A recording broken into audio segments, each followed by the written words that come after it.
Well, good morning, ladies and gentlemen, and I'm delighted to be able to come and join you here. I have a godson who lives here in Leeds, and I keep meaning to get to the Armouries.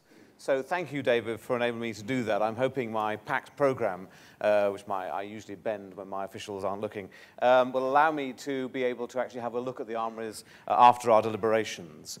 I'm really delighted to be able to join you here for the launch of your proposals and your plan, and was very pleased to have the chance last night to be able to, in a more informal setting, talk with many of the people who have been engaged in putting that plan together.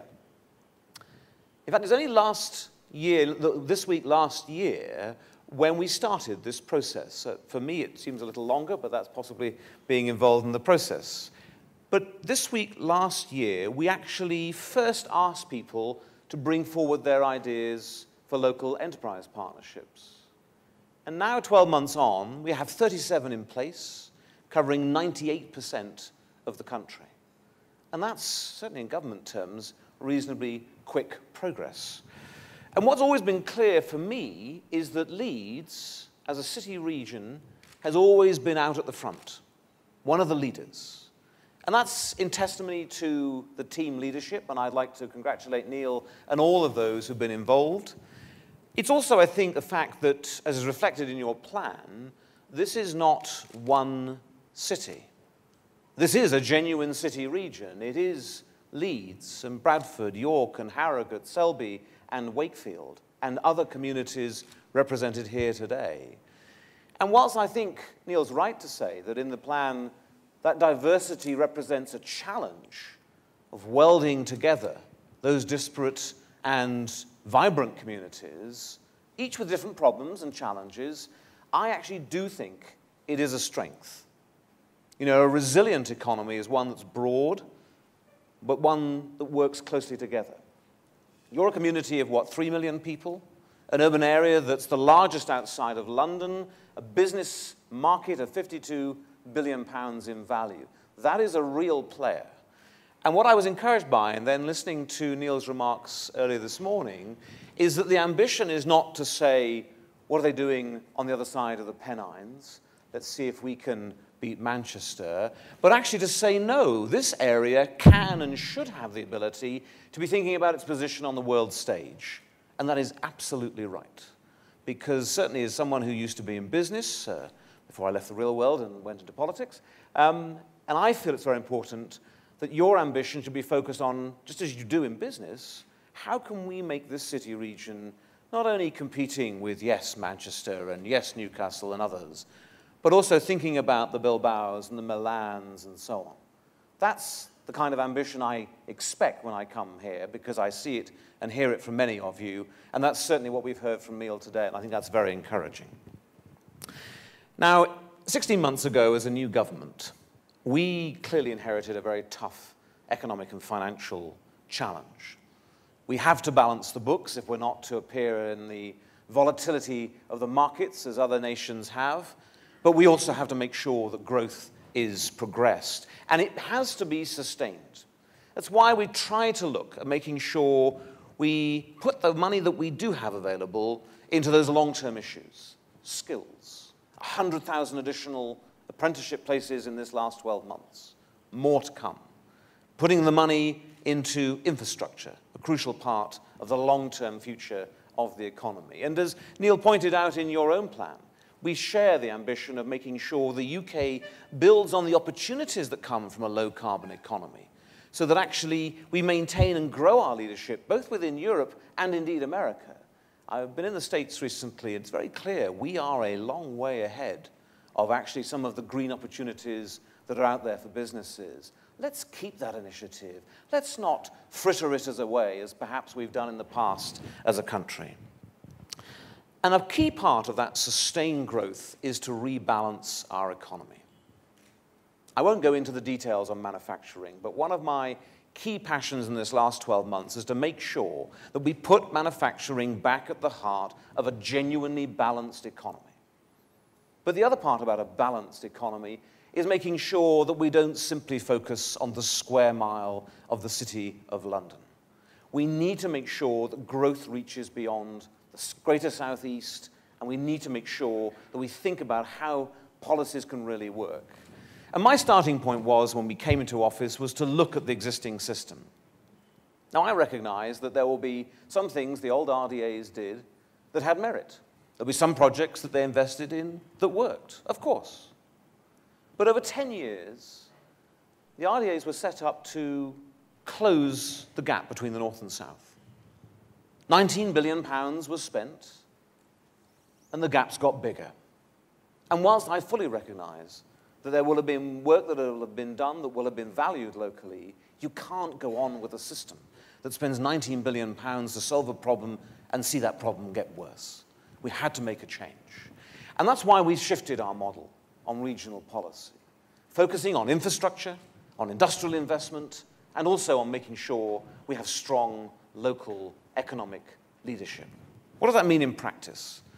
Well, on infrastructure, we've bitten the bullet and we're progressing with high-speed rail. It's a controversial decision, especially further south. But we need to do that. We need to make sure that the next 20, 30 years has a retained and strengthened infrastructure spine across the whole of the country. That's why it's an important project. It's not the only project, of course. We're putting £85 million of additional money into Yorkshire's new demands for transport. And I've been very correctly and understandably heavily lobbied in the last 24 hours on the Green Investment Bank. Good for you. Keep that lobbying going. We're listening. You're one of the bidders. I think you have a very strong case. I mustn't get too far ahead of my ministerial colleagues, or I shall no longer be the Minister for Business and Enterprise if I'm not too careful. But nevertheless, I've been impressed by the case, and I shall take it back to my colleagues. But what about industrial investment? Well, we don't have a lot of money in the locker, as much as we would like. But what we have got, we want to put into the best private sector schemes. And that's what the Regional Growth Fund is really about. It's a £1.4 billion package.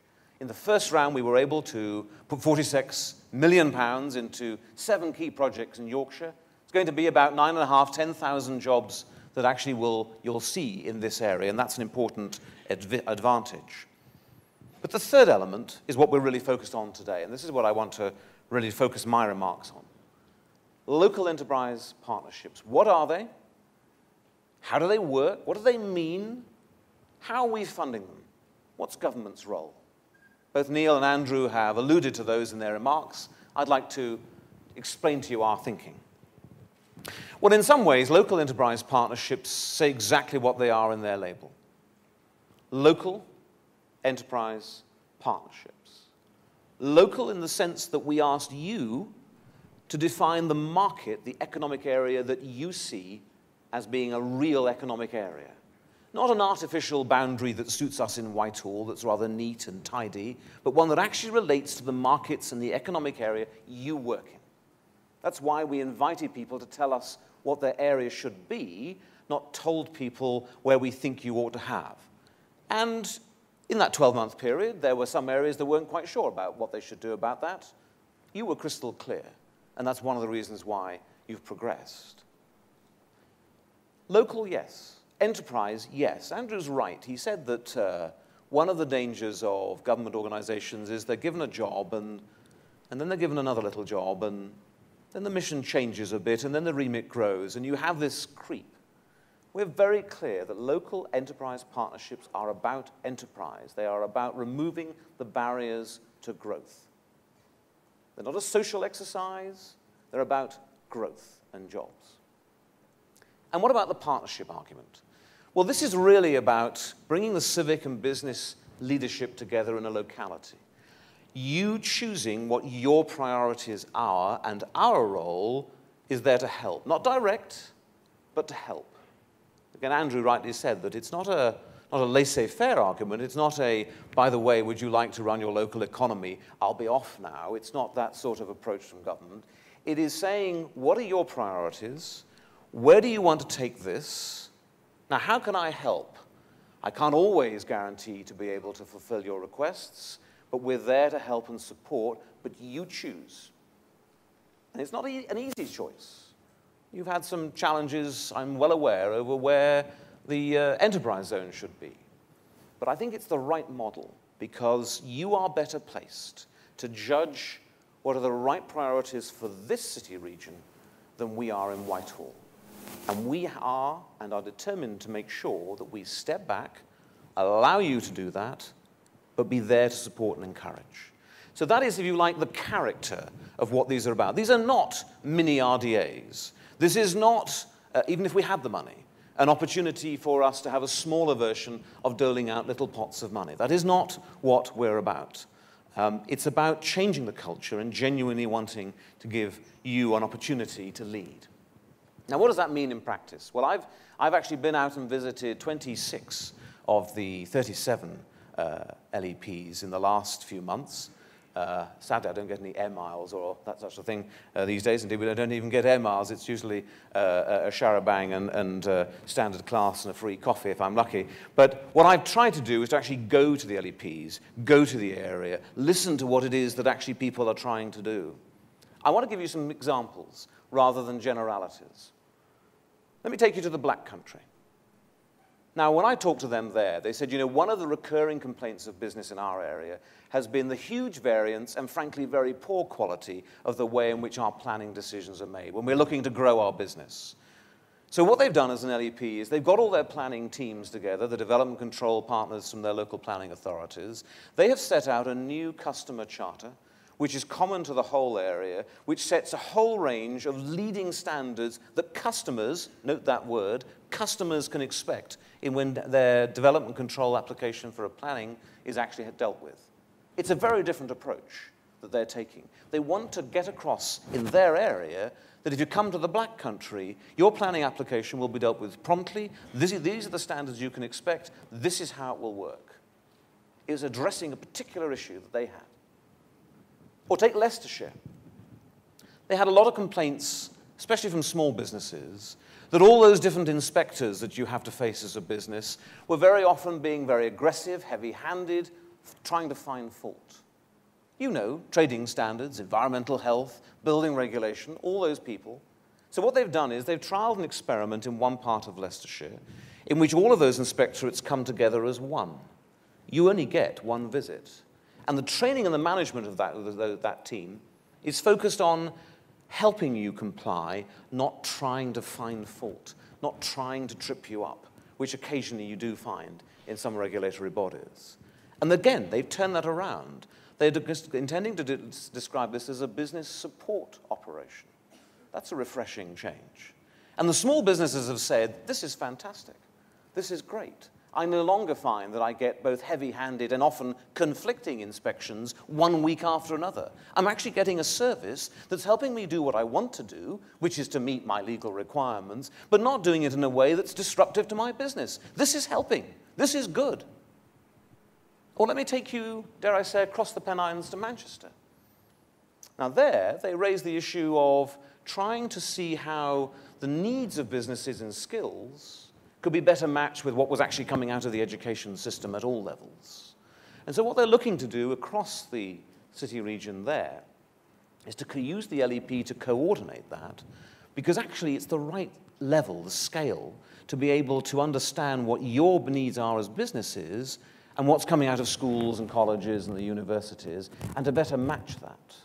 They're thinking about actually becoming the group training association so that where they're able to, a small business wanting to take on an apprentice doesn't have to worry about all the paperwork. They just take that young person and get them going. The LEP is handling all of the paperwork. Now, I use those as three, admittedly narrow, but I thought practical examples of the sorts of things that actually make a difference to any business's bottom line. There are many others in planning and transport and skills and so on, regeneration, of course. But I think there are good examples of the way in which LEPs have actually come up with ideas that we in Whitehall would never have thought of, but actually make a difference to their ability to grow and prosper.